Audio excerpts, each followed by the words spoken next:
YouTube my Matthew，好，今日係3月15日星期三，喺度補祝各位白色情人節快樂。而我昨天呢，就白色情人節，咁我就冇特別去慶祝，咁不過呢，就要處理一啲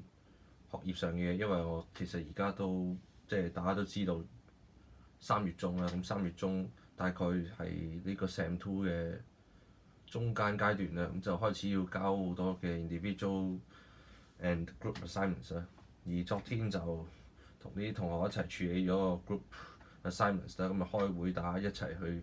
交 submit 啲 files 啊，同有 submit 埋我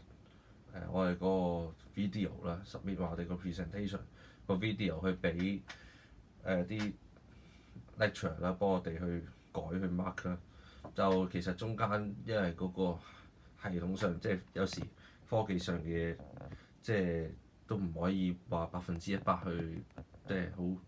確定好 sure 大安旨意咁樣，所以我哋其實都即係試咗2次嘅，咁 end up 最後都好順利好成功，亦都問咗本地嘅 lecturer 啦，同埋甚至外國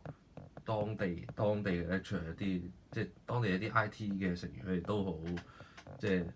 熱心，即係好樂意，亦都因為 send 咗 email 提我哋要點樣交，然之後都幫我哋睇咗，係確保2個 files 都交晒，完全睇到冇問題，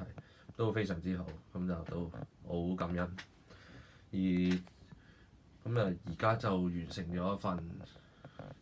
group assignment 啦。